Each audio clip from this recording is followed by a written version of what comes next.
How many of you know that God's got something better in store for you?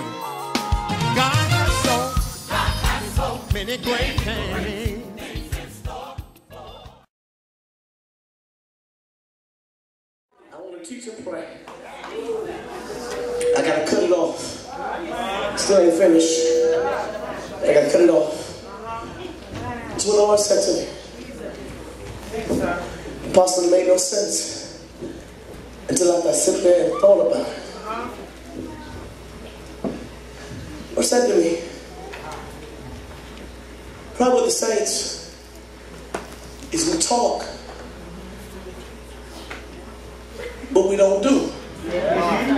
Well, I said, what you talking about, God? We said, turn to your neighbor. He said, no. Ain't talking about that. He said, they have something more sure than what's coming out of your mouth. They have my word. I said, huh? He says, notice, out of all the other miracles that I did, the woman with the issue of blood, she touched the hem of his garment. The blind man, he made spittle. I'm so glad he was blind, because if he had saw what Jesus was doing, he might not have accepted it. But Jesus hopped. That is, he drew the snot and the spittle from his mouth and said, made clay, put it on his eyes and said, be healed. The man needed a second touch. There's nothing wrong with having a second touch. That's what's wrong with some of y'all. You only had one touch and one touch didn't do. You need to come back to the fountain for the second. Okay, you got the right. All desires of healing. But this man's healing puzzles me. Because Jesus comes, he doesn't touch him. He talks to him. So I said, God, what are you trying to tell me? I'm talking to you because I'm trying to get some things in your spirit. Yes. Because if I say them in A flat with Brother Sherman behind me, you're going to get excited. But the word is not going to ignite and hit the intended purpose. Because this thing here is really about purpose. God tells me, the man at the edge is out of his element because he's not fulfilling his purpose. Okay, y'all didn't like that. That's all right. He's lying there, but he has the potential to do more. Jesus didn't come and jack him up like Pastor Shouse would just jack you up. Jesus doesn't come fussing, but he comes with a sensitive, inquisitive nature. Jesus, who is the reflection of God, asks what we call rhetorical questions. Who would have the nerve to ask somebody who has been laying there for 38 years, will thou be made whole? I got my kid. Because who are they right mind? After such great length of time would not want to be delivered, healed, and set free. Yes, sir. But then the Lord said to me, it is the same problem in the church, Pastor. For you have folks who need a healing, but yet they come to church Sunday after Sunday, week after week, message after message, revival after revival, prophet after prophet, apostle after apostle. Yet their lives are not changed. Lord then says to me, it is a decision that your person must make. I talked to the man because I wanted to change his mind. Because in order to change your situation, I got to change your mind. I ain't get no help now, Father. So the text takes it. You can turn. I've got to finish. I'm closing out. I feel like hollering, screaming, jumping on the benches like I normally do, walking down the aisle, swinging on the chandeliers, running up Green Street, coming back. But I won't do that today because I've got to pray for my 6 individuals, because the Lord says this message is to change your mind and to get you out of your stupor. So the text now makes a suggestion.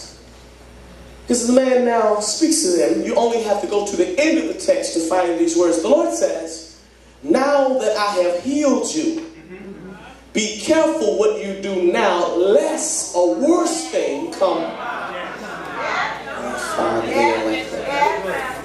Be careful when God delivers you out that you don't jump back. So I dealt with me on two things and I'm totally finished. I promise you it will not be long in my expedition of trying to explain to you what is the gist of this particular text. First thing he deals with me on is he deals with me on the scripture that comes from Paul's letter to the church at Ephesus. I believe it's somewhere in chapter 6 where it says, finally, my brother, be strong in the Lord and in the power of His. Put on the whole armor of God, that you may be able to withstand the geisses, the devices, the wiles, W-I-L-E-S, of the devil. Because whether you want it or not, he's after you. Then he says you must now redress yourself. Yes. Yes. I need about 50 folks to get on the edge of your seat. Because in a few minutes, I need you to holler out something. Just get on the edge. Don't. I see y'all scooping too far. Making me nervous in this house. We must now send a signal into the spirit realm. Not only God's realm, but the realm where Satan operates in the abyss. We must now tell the prince of the air that we're taking control of his space. Because it's not about emotionalism. It's not about how much we shout. It's not about how well we sing or how much we run around the church. We got to let him know we're on your territory now. You've been on ours long enough, but now we're getting ready to take back what you stole from us.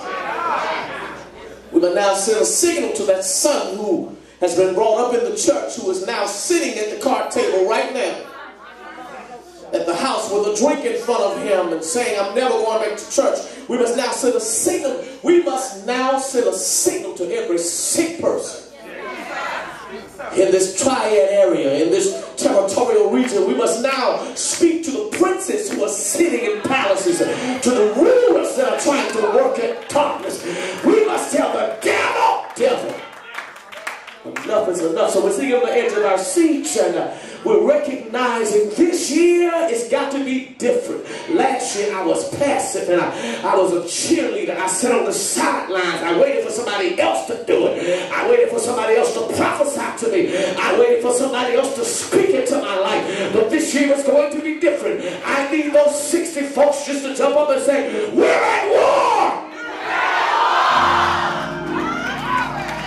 Take your seat back, because if the person beside you jumped up, be careful not to choose somebody who didn't jump up. But if the person beside you jump up, grab them by the arm and tell them, neighbor, at this time, I'm not going to be passive. I'm coming out, and I'm bringing you out with me. I ain't going to settle for partial deliverance. When I get delivered, I'm going to deliver everybody on my road, everybody in my church, everybody in my house. Listen. There's a secret. And I ain't going to just sit here while you take my sister's mind. I'm going to fight you until I beat the hell up. There's a secret. I ain't gonna let you get my brother depressed. When I see you depressed, if I gotta get on your nerves, I'm gonna run over to you and say, come out of it. Come out of it. I command you.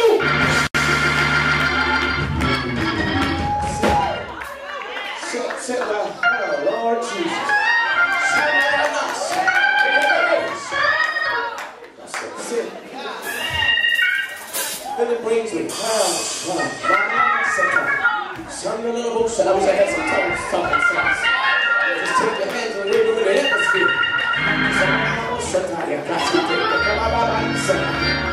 Second observation. So since we're at war, it means we're going to have to use methods that are not ordinary. Thank you, Bishop Young. How do you fight against an army that has weapons and you ain't got nothing but 2 swords? Lean on somebody and say, neighbor, my praise is my weapon. Tell your neighbor, neighbor,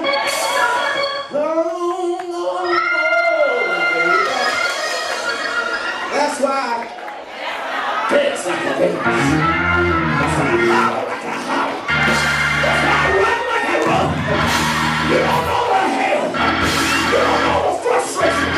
So every time look like I'm going down, I lift my hands in a praise.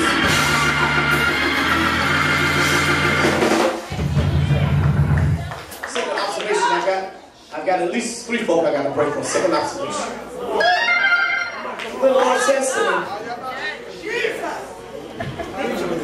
this man is afflicted.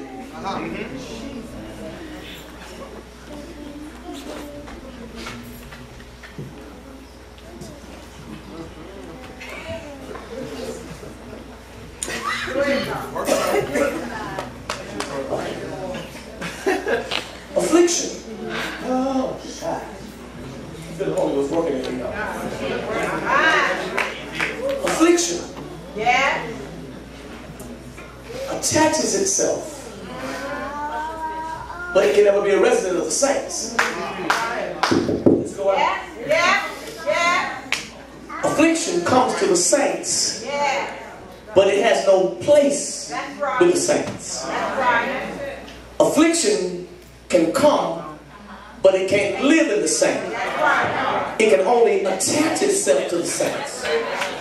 And God says some of y'all have been waiting for 38 years to be detached from what has become attached to you.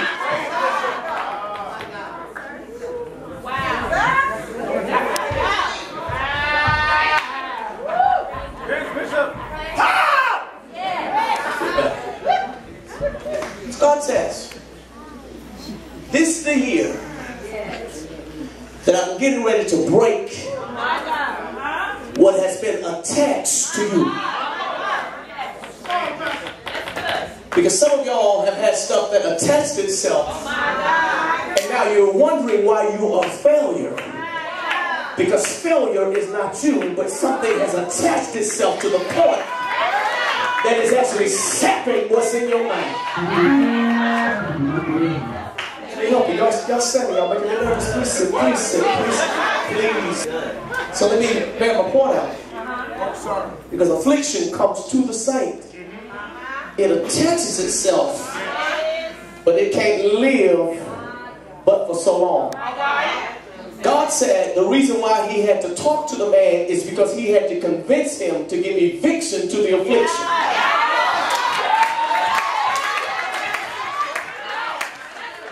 Because if he just touched him, he would have held on to the same mindset. So he had to speak to his mind. Okay, y'all, gonna be funny. Brown, y'all still standing up. Smith, I command you to be obedient. So let me help you. Because I got to bear this point out. I think this will mean more to you than the hollering and screaming that I do. Affliction can attach itself, but it can't take residence in any saints. That's why the man was there for 38 long years. But once Jesus spoke to him and spoke to his spirit, and he himself evicted the affliction. And let me help you. Let's bear this out. Let's go to Exodus chapter 3. Exodus chapter 3 says that they were under the hands of a hard taskmaster. Come here, Smith. Now you can come. But he said, the more they afflicted him. Is that wrestling name?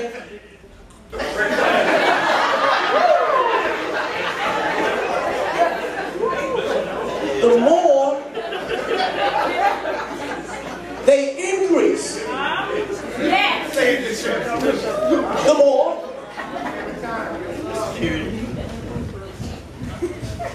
The more the devil messes with them. Come on, I need some people to skip. Look at him.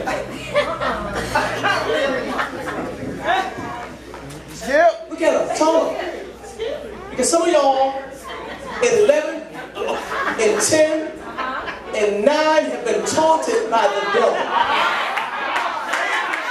He done laughed. He done bullied. He done pushed. He done took your stuff. He done took your joy. He done made you feel mad at God. So you come into the congregation and don't even praise. But I need somebody to look at somebody and say, but this year is going to be different. Tell somebody I'm in my affliction and eviction. You can't stay here. So the Lord, they afflicted them. Dismiss them. Dismiss them. Tell them. You're dispatched. You're dispatched from your assignment. from your assignment. Because my assignment Because my assignment is greater is greater than your assignment. than your assignment. Somebody tell them, now get your hat, get your coat, and leave.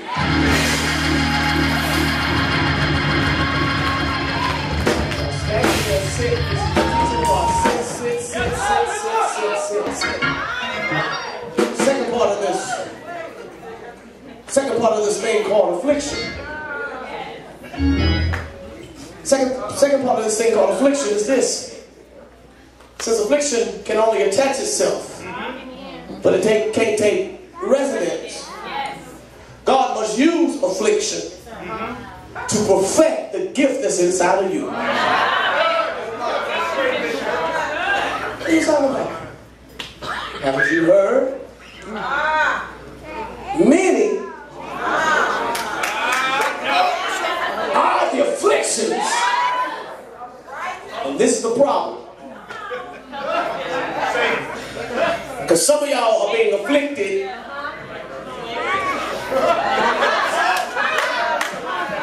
Father, you praying for me. Some of y'all are being afflicted and you deserve it. Some of y'all are afflicted because you got one foot in, you got one foot out, you got one foot in and you're shaking it all about. You do the hokey pokey and you turn yourself around, and that's what it's all about.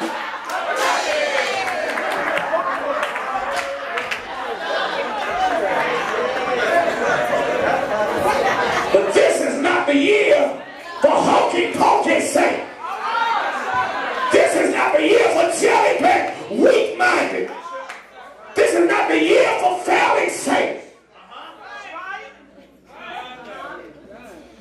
God speaks to the man because he's saying, you're going to have to make some decisions. Get quiet up in here. Father, you're praying for me. You got to make some decisions. Are you going to lay here for another 38 years? Are you going to not become what I created you to become? Are you going to just sit here waiting for other folks to bless you when you have the ability to bless yourself? Are you just going to lay here and wait for something to happen? Because what does not happen this year, you got to make happen. Make it happen. So what's a black? Show them that black men have intelligence. Show what you black male. Show them that there are some black men that will hold up to their responsibility and will do what they're supposed to do. Show them there's some saved, sanctified, filled with the Holy Ghost black folk.